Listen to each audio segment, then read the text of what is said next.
insects dinner party. It's the scourge of farmers, market gardeners and backyard horticulturalists the world over. Gotcha. Just imagine how much easier a gardener's life would be if we could make our peace with these little critters. One man says he knows how, and that if we garden his way, we'll never have to weed or battle bugs again. It looks like an overgrown mess, but all is not as it seems in this garden. Actually, there seems to be a special kind of magic at work in Nasser Youssef Nasser's garden. Look at the size of this beetroot.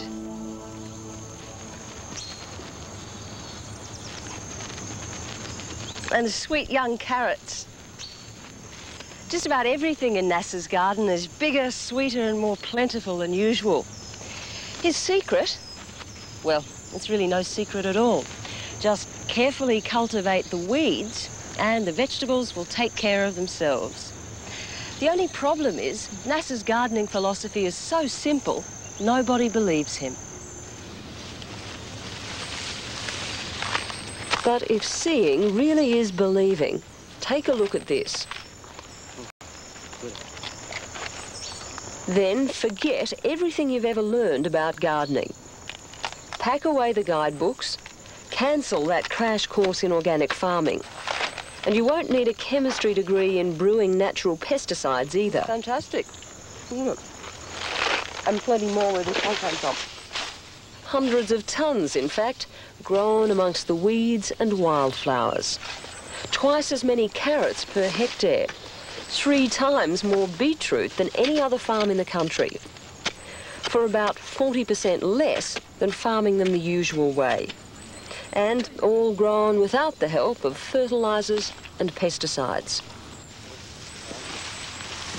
A decade ago, this 10-hectare farm looked like any other, but Nasser started looking for another way. He began to let native plants and grasses grow back. He noticed that, given the choice, insects seemed to prefer the weeds to his crops. Yep, they've been eating that. Yeah. And that single observation became the basis for a magic garden. Man cultivates the kind of food needed to feed himself, and he forgets that the insects, the other forms of life, need to eat. So we say that there isn't an insect plague, but an insect that's hungry. If we leave the native vegetation for them, well, they won't attack our plantations. So, start planting some weeds. Anything you can find growing locally, on a vacant allotment, alongside the road. The more varieties, the better. Once the weeds get started, then plant the crops. There's still a little work to do, keeping the weeds to about the same height as the crops so both can get enough sunlight. And leave the trimmings where they fall to compost. As they grow together, the weeds act as an edible screen for the vegetables. Brazil is the world's #1 producer of oranges. But if Nasser's trees look rather heavily laden, that's because they bear 6 times more fruit than the national average.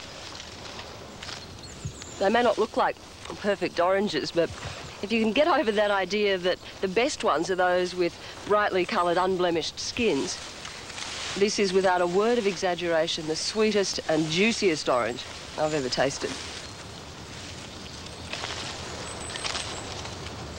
I have one wish, that everyone in the world could have fresh food like this on their table.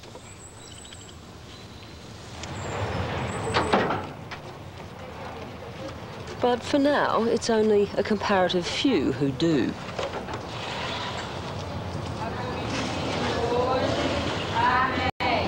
Obrigado, Papai do Céu.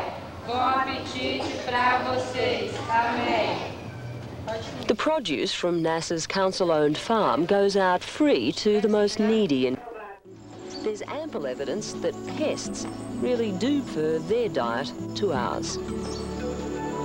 Todos os insetos aqui são amigos. Vai em frente.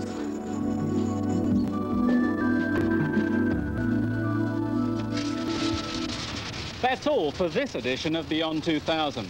Next week, we'll be out of the fire and on the water, visiting one of the busiest harbours in the world. Amanda discovers how Hong Kong's harbour navigators are avoiding disasters in the dark. And we see what happens when two religions collide. Pagan temples in Mexico causing big problems for the church. Looking at colliding cultures, can science help keep them apart? That's the next time we go Beyond 2000. I'll see you then.